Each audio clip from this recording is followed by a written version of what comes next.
Reporter breaking.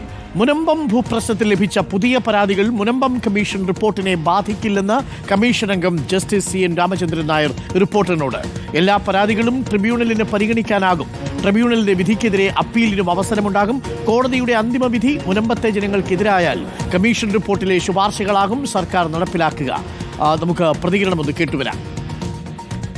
എത്ര പുതിയ case വഖഫ് ട്രൈബ്യൂണലിൽ കൊടുത്താലും ഈ വസ്തു വഖഫാണോ, ഈ സിദ്ദിഖ് സേട്ടിൻ്റെ വഖഫ് ആധാരാണോ എന്നുള്ളത് അവർ ഒറ്റ ചോദ്യം മാത്രമേ ഉള്ളൂ ട്രൈബ്യൂണലിൻ്റെ മുമ്പിൽ. അത് ട്രൈബ്യൂണൽ തീരുമാനിക്കും. അതിനുള്ള അധികാരം ട്രൈബ്യൂണലിനുണ്ട്. അതനുസരിച്ച് അതിന് മുകളിൽ ഹൈക്കോടതിയിൽ അപ്പീലുമുണ്ട്. അപ്പോൾ ട്രൈബ്യൂണൽ വിധിച്ചാൽ അതിന് മുകളിൽ അപ്പീൽ പോകും. അപ്പീൽ വിധി കഴിഞ്ഞാൽ ഹൈക്കോടതി കഴിഞ്ഞാൽ സുപ്രീം കോടതി പോകും. അങ്ങനെ അന്തിമമായ വിധി എന്നാണെന്ന് നോക്കിയിട്ട് വേണം ഗവൺമെൻറ് ഇതിനൊരു ജനങ്ങളെ സംരക്ഷിക്കാൻ ഇറങ്ങണോ, അതിൻ്റെ ആവശ്യമുണ്ടോ, അങ്ങനെ ഗവൺമെൻറ് ജനങ്ങൾ പ്രശ്നത്തിലായെങ്കിൽ മാത്രമേ ഉള്ളൂ. അപ്പോൾ തർക്കം തീർന്നു കഴിഞ്ഞാൽ മാത്രം മതി ഗവൺമെൻറ് അതിനെക്കുറിച്ച് ആലോചിക്കാൻ. ലെബി സജീന്ദ്രനുണ്ട്. ലെബി സജീന്ദ്രൻ, മുനമ്പത്ത് ഏത് തരത്തിലുള്ള പരാതി ഇനി വന്നാൽ പോലും, വഖഫുമായി ബന്ധപ്പെട്ടുള്ള പരാതി വന്നാൽ പോലും ട്രിബ്യൂണൽ ആ കേസ് പരിഗണിക്കാവുന്നതാണ്. ഇനി അന്തിമ വിധി വരുമ്പോൾ അത് മുനമ്പത്തെ നിവാസികൾക്കെതിരാണെങ്കിൽ സർക്കാരിന് ഈ കമ്മീഷൻ റിപ്പോർട്ടിന്റെ അടിസ്ഥാനത്തിൽ ഒരു നീക്കം നടത്താൻ കഴിയും എന്ന സാധ്യതയാണോ ഇപ്പോൾ പറയുന്നത് ലെബി സജീന്ദ്രൻ?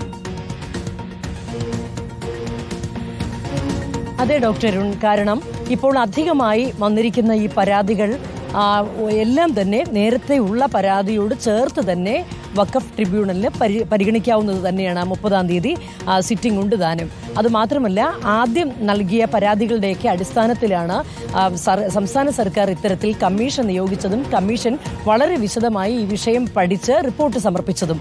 ആ റിപ്പോർട്ട് സമർപ്പിച്ചതിന് ശേഷം വീണ്ടും അധികമായി പരാതികൾ വഖഫ് ട്രിബ്യൂണലിലേക്ക് വരുമ്പോൾ, അതും മുനമ്പത്ത് നിന്ന് മുനമ്പൻ നിവാസികളുടെ പരാതി വരുമ്പോൾ, അത് ഏതെങ്കിലും രീതിയിൽ ആ കമ്മീഷന്റെ പരിധിക്ക് പുറത്തേക്ക് പോകുമോ എന്നുള്ള കാര്യമാണ് പ്രധാനമായും ഈ ഘട്ടത്തിൽ.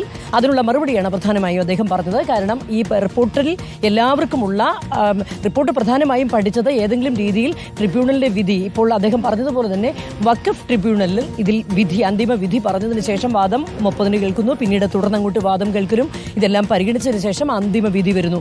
അന്തിമ വിധി മുനമ്പം നിവാസികൾക്ക് എതിരാവുകയാണെങ്കിൽ, അല്ലെങ്കിൽ ആർക്കെതിരായാലും അവർക്ക് ഹൈക്കോടതിയെ സമീപിക്കാം, തുടർന്ന് സുപ്രീം കോടതിയെ സമീപിക്കാനുള്ള അവസരമുണ്ട്.